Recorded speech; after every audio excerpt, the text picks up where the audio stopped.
Good evening, I am Esperancer, coach of the Dallas Staryu, and this is our Week 5 Team Builder video, where we face off against the Hoopa Hotspurs in the Orange League, and we actually have to face the Hoopa Hotspurs back to back, so I have to come up with 2 ways to beat Hoopa.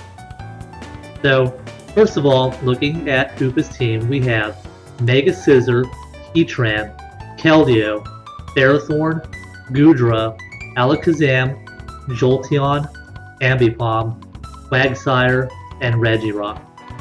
Now, when people look at Hoopa's team, a lot of the other coaches think that they have the best draft, and I actually disagree with that. I think that there are several critical flaws in Hoopa's draft that I think I'm going to expose this week. But when other coaches look at this team, they see Mega Scissor and Ferrothorn, which while it's quad 4 weak to fire, you can switch into Heatran or Quagsire to eat that up. Or Quagsire is quad weak to grass, but Mega Scissor or Ferrothorn will eat that up. And there's also several very hard-hitting Pokemon. Goodra with an Assault Vest is very difficult to take down with special attacks.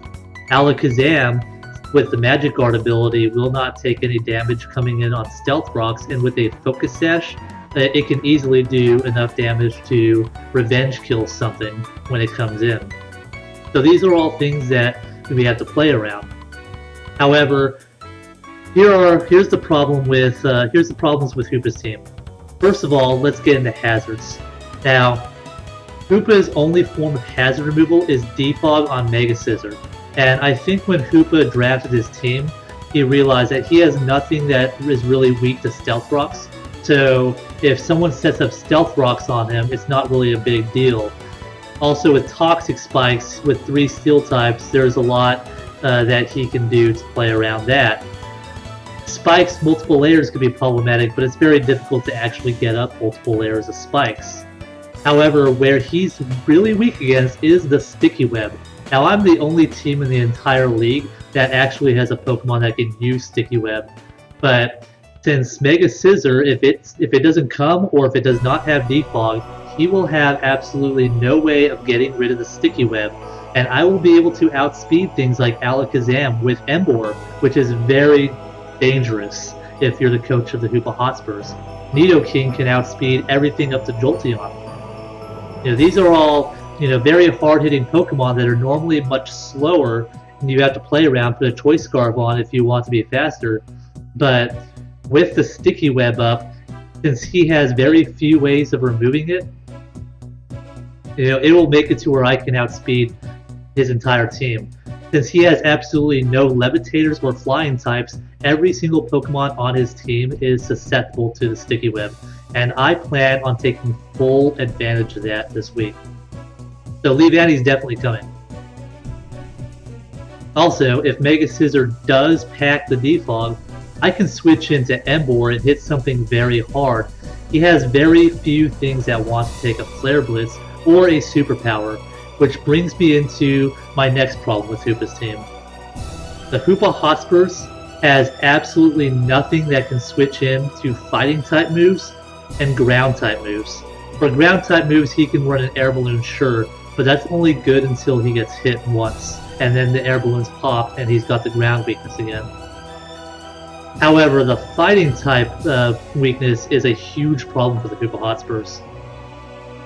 He has Ferrothorn and Heatran, and normally you would switch if you're expecting a Fire type attack from Ferrothorn into Heatran, so that you don't take any damage and you could possibly hit back hard with a Choice Scarf Heatran, for example.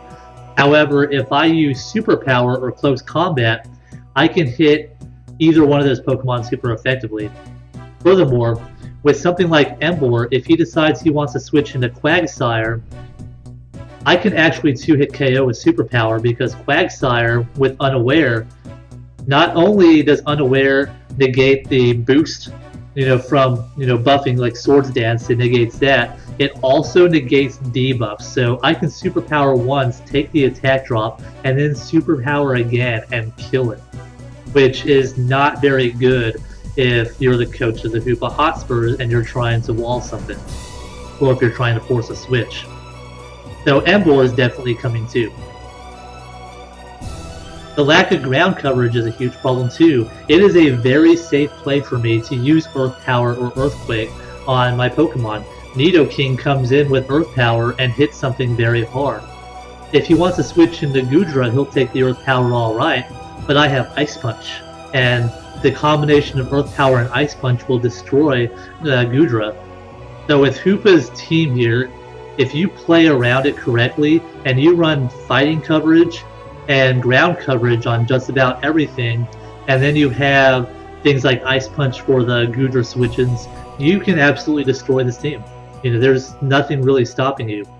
Furthermore, with his only rock setters are Heatran, Regirock, and Ferrothorn, all of which get destroyed by close combat and superpower, especially by Ember or Cobalion. So, this is going to be a very difficult match for Hoopa to win. I think we have a terrific matchup. But we're going to go into my team right now. Now, first of all, like I said, fighting type coverage absolutely destroys my opponent. So I am definitely bringing Calcifer. I'm bringing Calcifer with the Expert Belt. And Calcifer is running Naive Nature, it's a positive speed nature, at 244 speed. What this allows me to do is when the sticky web is set up, my opponent's team drops by 2/3. So it's a 2/3 multiplier on my opponent's speed. At that speed, at 249 speed right here, that allows me to outspeed everything up to Alakazam. I will not outspeed Jolteon on this thing, but I have other ways of dealing with Jolteon. I have Flare Blitz because it hits everything hard. Obviously, we have the 2 quad 4 weaknesses, but anything not Heatran is going to take a lot of damage from Flare Blitz. Even if he switches in Keldeo, Keldeo has very poor defense, and it's not going to enjoy a reckless Flare Blitz from an Ember very well. 252 attack and the rest in HP. We're running Superpower because Superpower destroys everything. If he switches into Quagsire, which is really one of his only switch-ins to this, it is still a 2-hit KO because Unaware Quagsire, I will be able to hit with the full power the second time too. The only time it's not a 2-hit KO is if he actually thinks about that and does not bring Unaware. Scizor, I won't 2-hit KO after the attack drop if it's bulky, but if it's offensive, I destroy it. Wild Charge. Wild Charge is for the Keldeo. In the Sticky Web, I'll outspeed it, and I will 1-hit KO it. And Grass Knot. Grass Knot I actually have for the Quagsire, just in case. Because if he brings in Quagsire after I kill another Pokemon, Grass Knot, even though it's uninvested, will OHKO a physically defensive Quagsire. And that's the kind of Quagsire I really think he's going to bring. So Grass Knot destroys it. Also, if he comes in on a Flare Blitz or something like that, Grass Knot will kill afterwards as well. So I have Grass Knot for the Quagsire. Grass Knot also hits Keldeo super effectively if it decides to come in. Keldeo is not very heavy, so I'm not sure if it'll kill. I actually didn't run that calc, but I'm sure it'll do a heavy damage. And in the Sticky Web, Wild Charge will kill it right after, so I'm not worried about that. But now we're going to move on to Elvis. Elvis is making a comeback this week, and we are going to run Mixed Life Orb Elvis this week. We are running 216 speed, a Naive Nature as well, 40 special attack, and 252 attack. 286 speed right here allows me to outspeed everything up to Jolteon after the Sticky Web goes into effect, which allows me to outspeed everything on his team.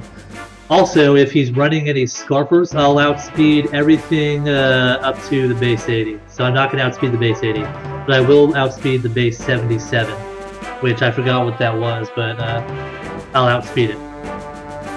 I don't think Goodra's going to be Choice Scarf anyways, but still, it's there if I need it.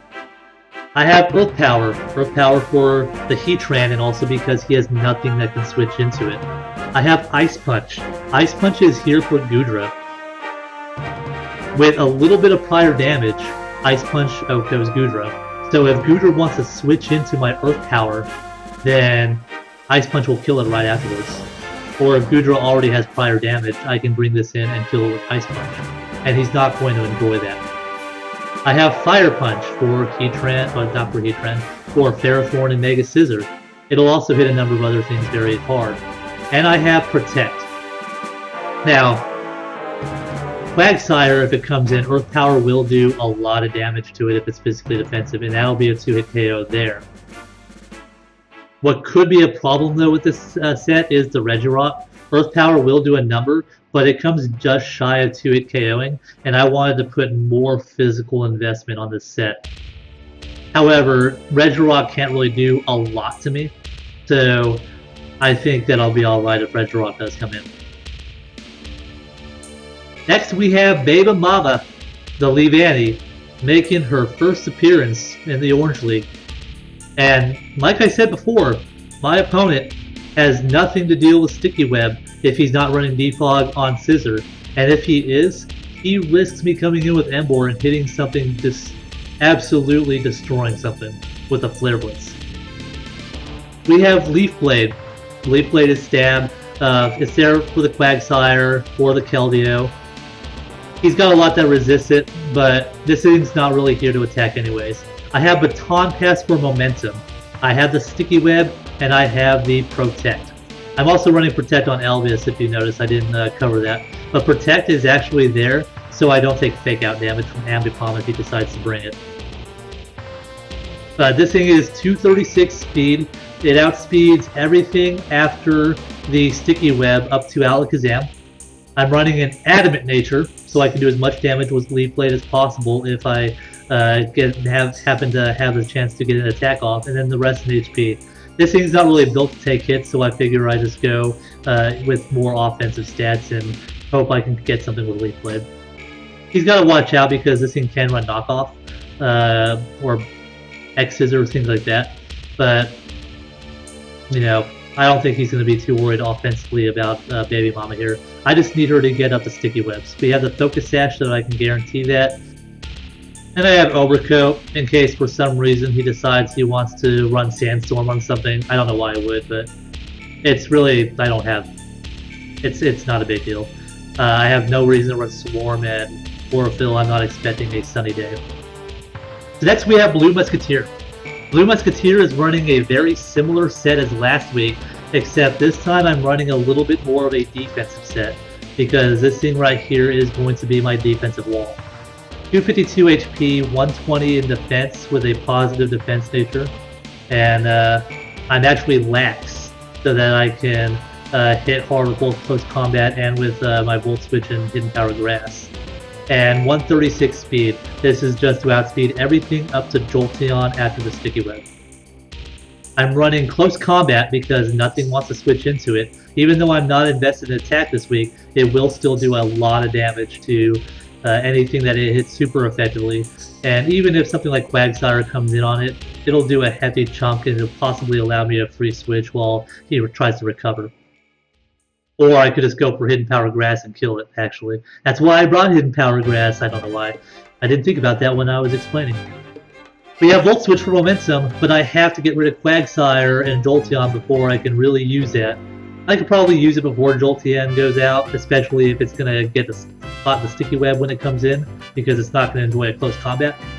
But Hidden Power Grass will take out Quagsire if he decides to switch in on me when I do the Volt Switch.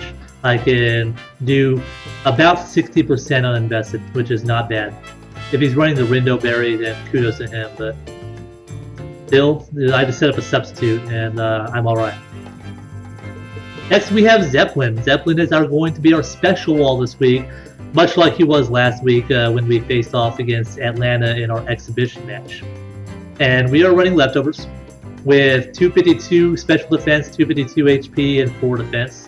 This thing right here is mostly going to be my switch into Gudra, or Heatran, or even Quagsire. Yeah, that's what it's here for. And I can also get out of here with Momentum. With U-Turn, not Volt Switch, because I don't want to be blocked by Quagsire or Jolteon.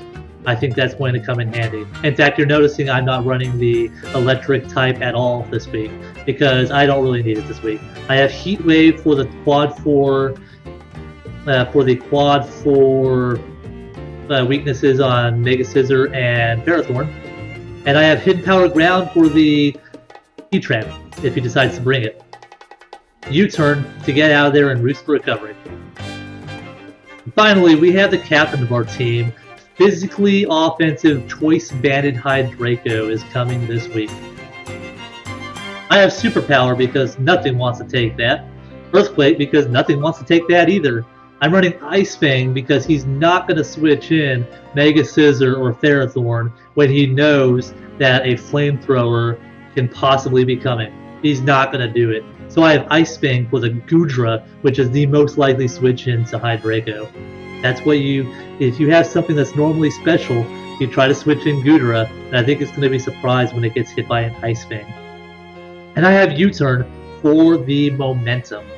I'm running U-turn on Zeppelin, Hide Draco, Volt Switch on Blue Musketeer, and Baton Pass on Baby Mama so that I can get the best possible matchup to try to get in Emboar or Nidoking, which are my dedicated offensive core this week.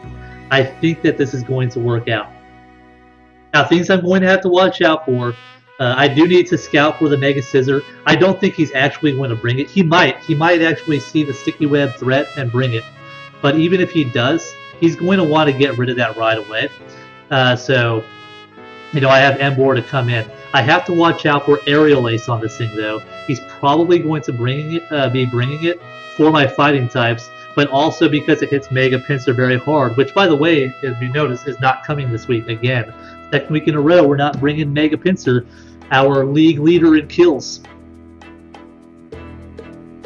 So I have to watch out for Aerial Ace on Mega Scissor. I have to watch out for Alakazam, because a Focus Sash Alakazam can revenge kill one of my more offensive Pokemon. So I have to be careful I don't let a win condition go to Alakazam. That's typically what Alakazam likes to do. I have to watch out for anything that's faster than any of my Pokemon that is also Scarfed. That is namely Ambipom, Jolteon, and Alakazam. Now, I don't think he's going to Scarf any of these, but if he thinks that the Sticky Web is coming and he does, then that would be a great play on his part. And I have to watch out for that. But even if he does take something out with an unexpected Scarf, I do have plenty of offense on this team that I can threaten him out with anything. Like I said, fighting and ground, that's the way to go. Fighting and ground, and I'm running fighting and or ground on just about everything. I have to be careful around Regirock as well, because while it is weak to the fighting type attack, it's also extremely physically bulky, and Cobalion actually can't 2-hit KO it, so I have to be careful around that. Emboar can, but not after the attack drop. Draco will be able to because it's choice banded, but I do have to take care that I don't do something stupid against Regirock because it could Thunder Wave something, for example. I don't want that. Don't want Thunder Wave. Not good. However, I think that I have a terrific matchup, and we will see you guys this Sunday for Sunday Night Pokemon. Please leave any comments you have about my team down below. Like me if you enjoyed this video, and subscribe if you want to see more. I am Coach S. Plancer of the Dallas Staryu, and a new Staryu is rising.